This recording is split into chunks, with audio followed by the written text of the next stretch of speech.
तो hello friends, Salman वाल telecom 2.0 में आप लोग फिर से स्वागत है। आज मैं फिर से आप लोगों के लिए लेकर आया हूँ वीवो का जो मॉडल नंबर है Y16, और इसमें मैं चार्जिंग सेक्शन बताऊंगा। तो बिना टाइम वेस्ट किए हुए हम चलते हैं बोर्नियो पे। और ये हमारा बोर्नियो ओपन हो चुका है और हम पहले से ही हार्डवेयर सॉल्यूशन खोल रखे हैं। तो देखिए Y16 का ये सब बोर्ड है और इसमें आपको सी टाइप का चार्जिंग कनेक्टर लगा हुआ है, देख सकते हैं यहाँ पे। तो आपको हम बता देते हैं कि यहाँ पे जो रेड कलर का दिख रहा है, ये हमारा वीवस का जो सप्लाई होता है, ये है जो 5 वोल्ट की सप्लाई जाती है इस ट्रैक से। यहाँ पे ये तीसरे और चौथे नंबर पिन पे है और इधर से भी तीसरे और चौथे नंबर पिन पे है। यहाँ से 5 वोल्ट की सप्लाई इस रास्ते से होते हुए बोर्ड के दूसरी तरफ यहाँ पे माइक है। माइक के ऊपर कैपेसिटर लगा हुआ है, 3 कैपेसिटर से होते हुए ये कनेक्टर पे जा रहा है। तो यहाँ तक आपको 5 वोल्ट की सप्लाई मिलेगा फ्रेंड। इसमें तो ये जो अगर मिस प्रिंट हो जाता है हमारा चार्जिंग कनेक्टर, तो ज़्यादा खास करके ये जंपर नहीं होता है, इसको हम बोर्ड ही चेंज करते हैं।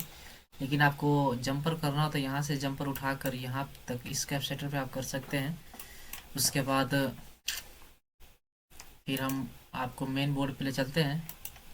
तो ये रहा हमारा मेन बोर्ड और मेन बोर्ड पे भी हम आपको दिखा दे रहे हैं। सबसे ज़्यादा ज़रूरी होता है हमारा मेन बोर्ड, क्योंकि मेन बोर्ड पे ही ज़्यादा दिक्कत आती है। तो कनेक्टर ये हमारा मेन पत्ता कनेक्टर है, जो चार्जिंग का पत्ता लगा हुआ रहता है यहाँ पे। तो इस पॉइंट पे आता है आपको 5 वोल्ट मिलेगा। यहाँ से इस टीपी पे जाएगा तो इस टीपी पे भी आपको 5 वोल्ट मिलेगा। उसके बाद यहाँ से ये चार्जिंग आईसी की तरफ बोर्ड के दूसरी तरफ लेकर जा रहा है।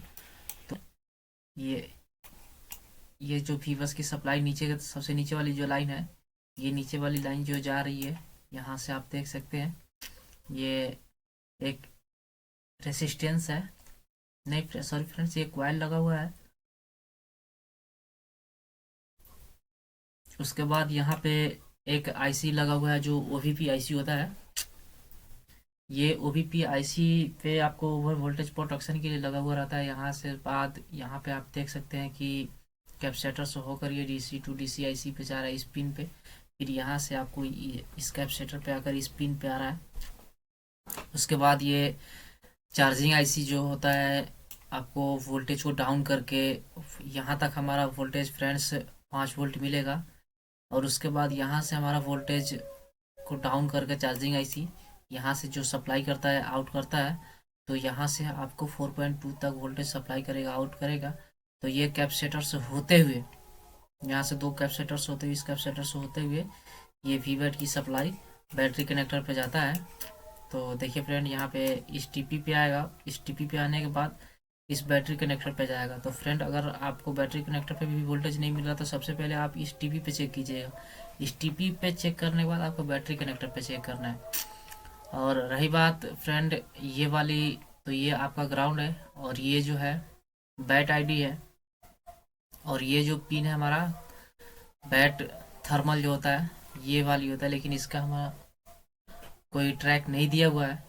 तो बैट आईडी हम दिखा देते हैं फ्रेंड। ये डायरेक्ट सीपीयू में जा रहा होगा।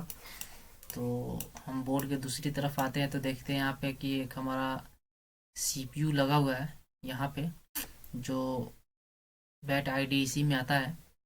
तो बिना